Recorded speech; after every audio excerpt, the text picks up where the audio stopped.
there is some big news in the tech world that you need to be aware of. This man right here just bought Twitter.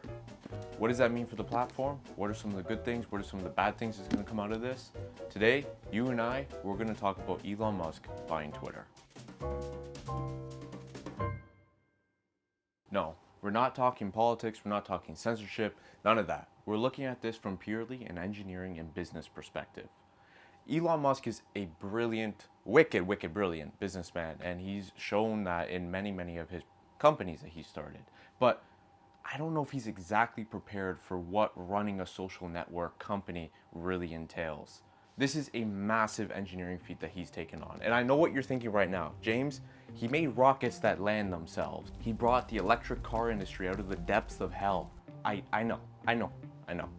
There's a lot of issues with running a social network company that do not translate well to mechanical engineering challenges or things you would have faced at PayPal or Boring Company or Tesla or whatever. This is not something that comes up very often. But before we get to all the challenges, we're going to talk about the things I'm actually really excited about to see Elon Musk bring to a social network platform. Then after that, we're going to touch on sort of the difficult parts. We are about to witness a massive social network that was previously public go private now, which means that it's no longer beholden to any shareholders, so it doesn't have to immediately make great decisions to make everybody more money.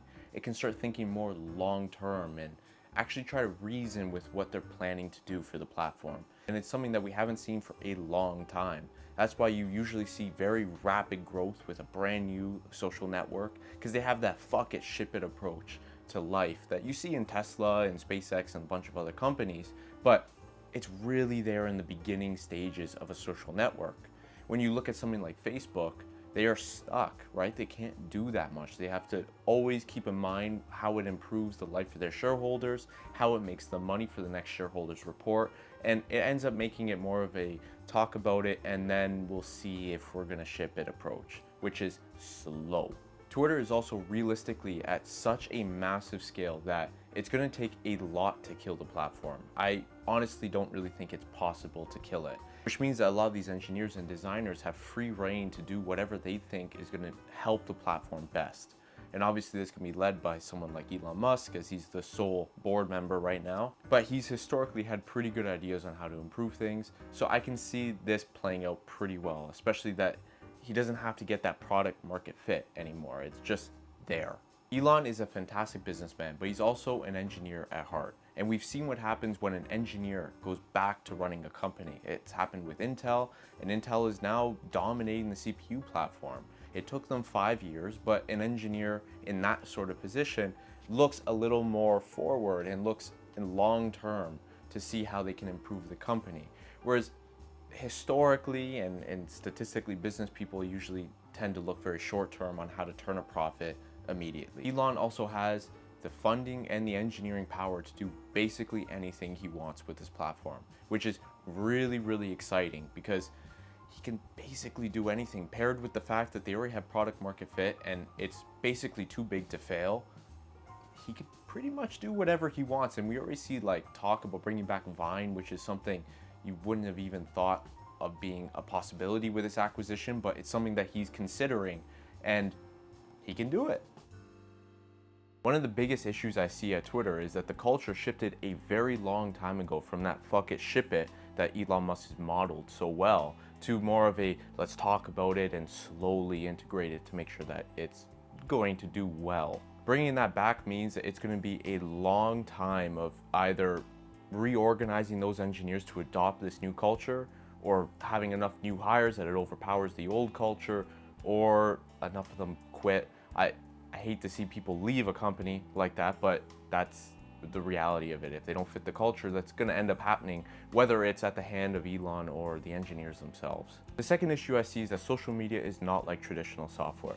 The reason social media works is because they're trying to cure boredom and get your attention by appealing to the psychological desires that you may or may not even know that you have. They're basically manufacturing crack for your brain. This means that people use the product not necessarily because it's a good product, but because it appeals to those psychological desires, and because it cures their boredom and gets them the attention that they're looking for. That's not to say that a social media product can be bad. It has to be good for people to use it, but people don't use it because it's good. In machine learning, there's something called a loss function, and that's basically the output of the entire neural net, and it's the function that tells you how close you are to what you're actually trying to accomplish. You use the loss function to change all the neurons inside the neural net and eventually get closer to the answer you're expecting. The thing with traditional software like cars and self-driving is that there is a loss function.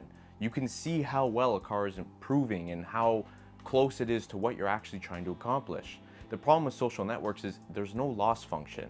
There isn't a hard problem that you're actually trying to solve. Social media is also habit-forming software, which means that any small improvements or breaking changes that you might introduce to the platform won't have a significant impact on the daily active users or the time spent on the website for a while.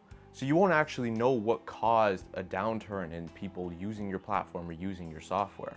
Whereas if you add a bad update for like full self-driving or something, you're gonna have people instantly stop using it, and you're gonna be able to see that.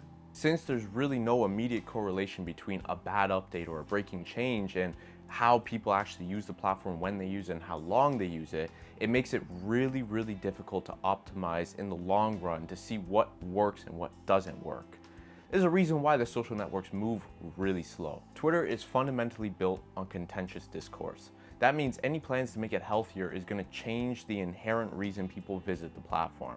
As toxic and disgusting as it may be at times, that's what people go to the platform for majority of the time, unfortunately. There's also a massive issue with moderating a platform like this. It's really difficult to understand human emotion and intention behind what somebody is saying, which makes it incredibly difficult to moderate appropriately and properly and not accidentally go too far with somebody or be too lenient on somebody that deserves a lot more. It is incredibly difficult, and there's really no algorithm that can solve that today. Now we have the big issue that most people are talking about today on Twitter. Elon wants to introduce an $8 fee for the verification.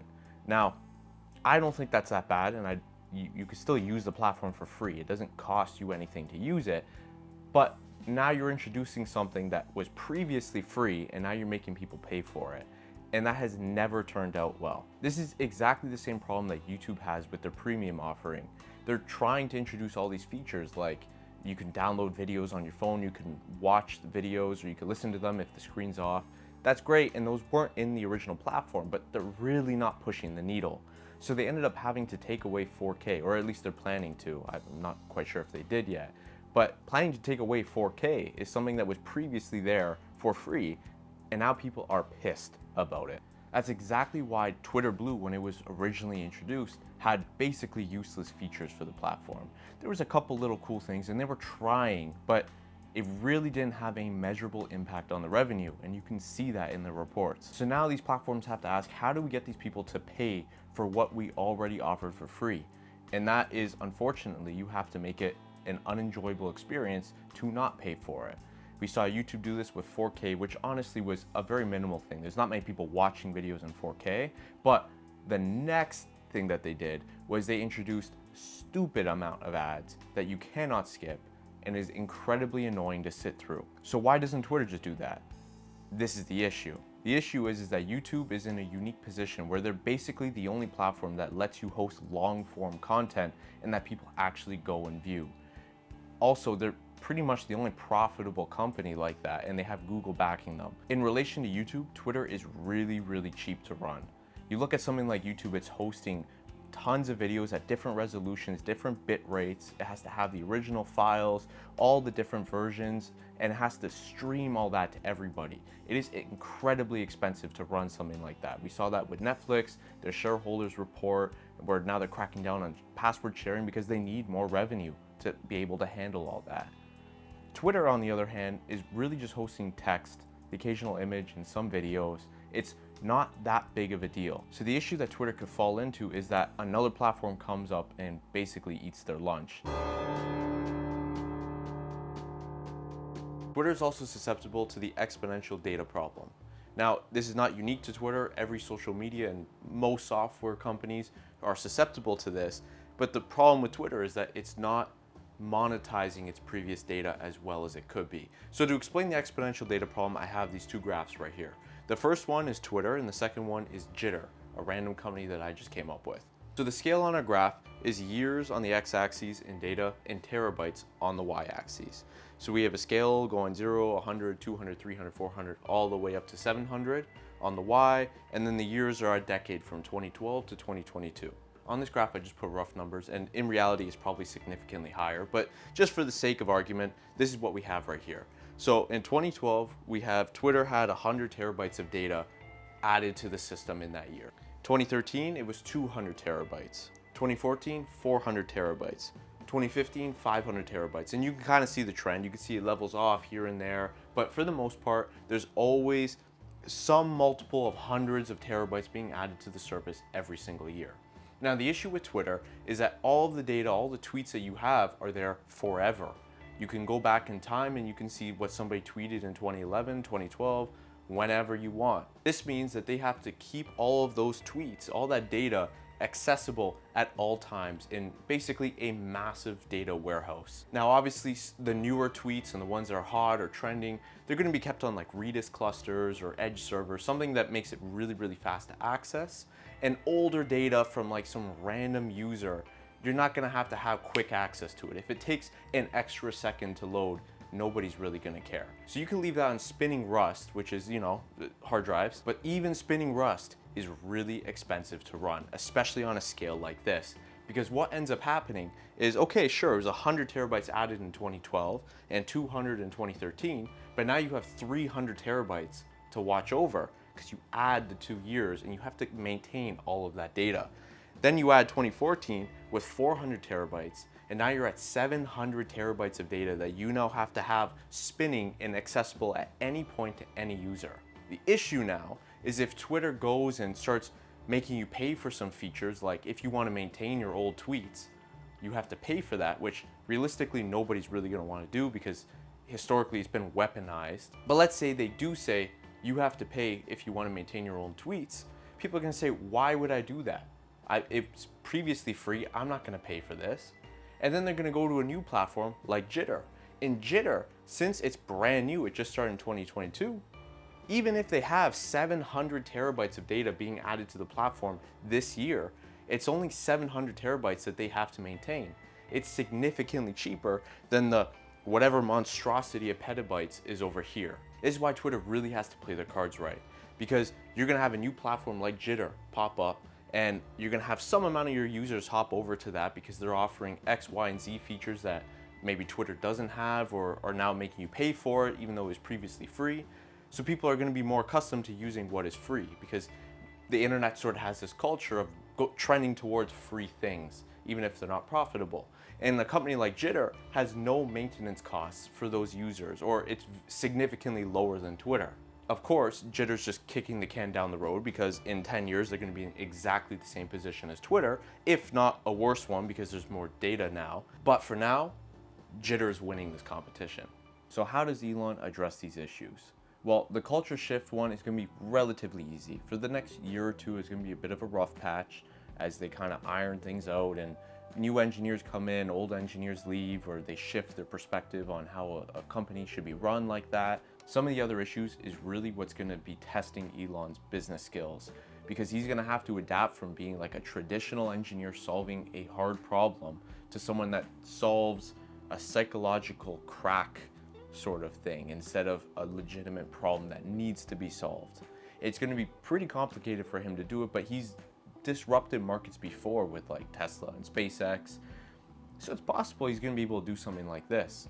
We've also seen that he's come in, disrupted a market, and then immediately left and put somebody that was better suited for that kind of role in the position of CEO to run the company. Only time will tell how all this really turns out, but Elon, if you're watching this, you want an engineer to shake things up, call me. And that's it. All right, I'll see you in the next one. Ciao.